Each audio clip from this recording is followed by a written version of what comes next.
আরেকবার যদি দেখে এদিকে আসতে তো তাদেরকে নির্যাতন করে ছেড়ে দিব। আপনারা ভোট চাইতে আসছি, লিফলেট দিছি, দিয়ে আর কি দাওয়াত দিছি জামাতের। তারপর কইছি তরুণ আসছে আর এই পুরুষ আসছে 2 জন। ওনারা এসে আমাদের ঘেরাও করছে, ঘেরাও করে বলতেছে যে তোমরা জামাতের ভোট চাইবা কেন? ওনারা তো হচ্ছে মুনাফেক, তোমরা ওদের হয়ে ভোট চাইবা কেন? পরে অনেক গালাগালিজ করতেছে। আমরা বলতেছি তো প্রার্থী তো সবাই সবার কাছে যাইবো, তাই বলে কি আমরা আসতে পারবো না? আমাদের তো এটা প্রচারণা করার নিয়ম আছে। ওনারা বলতেছে না, চাইতে পারবি না, এই এলাকাতে আসলে তো ওদের ঠ্যাং ঠুং মানে বাইরে ভেঙে ফেলবো, তোরা এখানে আসতেই পারবি না, এই এলাকায় ঢুকতেও পারবি না। তারপর এগুলো বলতেছে আর খালি গালাগালাজ করে। আরেকবার যদি দেখে এদিকে আসতে তো তাদেরকে নির্যাতন করে ছেড়ে দিব। তোরা আর এই এলাকাতে আসতে পারবি না, তোরা আমাদের কাছে মাপ চেয়ে যা, যে এই এলাকাতে আর আসবো না। এগুলো বলতেছে। পরে আল্লাহ বইলা পরে আমরা চলে গেছি। এরকম এরা আটকায়া 71-এর দালাল, যুদ্ধ অপরাধী, এরকম নানান ধরনের মানে বিশ্রী ভাষা ব্যবহার করে এদেরকে আপনার ঘেরাও করে ফেলছে একদম। 4জন ছিল, এই 4জন কাটকে এরকম নোংরা নোংরা ব্যবহার করছে ভাষাগুলা। তা আমরা চাচ্ছি বর্তমানে ভোট চাওয়ার অধিকার সবার আছে, ঠিক না? আর আমরা যেহেতু বাংলাদেশের নাগরিক, সেই হিসাবে আমরা সবার কাছে প্রত্যেকটা ঘরে ঘরে আমরা ভোট চাবো, এরা চাবে আমরাও চাবো। এখানে তো কোনো পক্ষের বাধা দেওয়ার মতো কোনো অধিকার কারো নাই।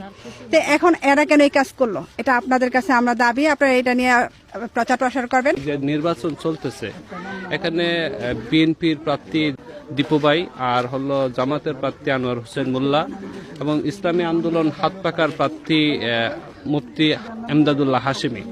এখন আপনারা যে যুবকদের কথা বলছেন বাধা দিছে, সেই বাধার লোকগুলা কোন প্রার্থীর লোক বলে আপনি মনে করেন? আমি মনে করি বিএনপিরই, ওরা বিএনপিরই। আপনি কি এটা আন্দাজে? না না না, ওনারা বলছি যে আমরা বিএনপির ভোট দিব, আপনারা ভোট চাইতেই পারবেন না। এখানে সবাই বিএনপি দিব, জামাতের এখানে কোনো অস্তিত্বই থাকবে না। গতকালকে ওনাদের বাসায় গিয়ে এরকম হামলা করেছে, 10-12 জন গেছে, গিয়ে বলতেছে কেন এরা জামাতের প্রচার প্রচারের কাজ করে, বাড়িঘর ভেঙে ফেলবো, এদের হাত পা ভেঙে ফেলবো, এই কাজ করতে পারতো না। মানে ওরা ভিডিও করে, আবার আমরা বলি যে আপনারা মিথ্যা বলেন কে, তখন আবার মোবাইল কেটে দেয়, ভিডিওটা বন্ধ করে দেয়। কথাটি বলতে দেয় না, হেরা যা বলে তা হেরা ভিডিও করে। এই মহিলারা যে বাধাগ্রস্ত হয়েছে, এখন ওনারা স্পষ্ট বলতেছে এটা বিএনপির লোক। এখন তো আমরা প্রমাণ করতে পারতেছি না, কারণ আমরা ওই লোকদেরকে পাই নাই, এদের ছবি নাই। এটা তো সত্য কি মিথ্যা, এটা তো আমরা এখন আপাতত বলতে পারতেছি না। তো আপনি প্রত্যক্ষদর্শী হিসাবে সেই বিষয়ে কি বলবেন? আমি মনে করি এটা দীপু বইয়ের নামটা দিয়া যদি কেউ কইরা থাকে, তাইলে সে যেন আইনের আয়তায় আসে, সেই কামনাই করব।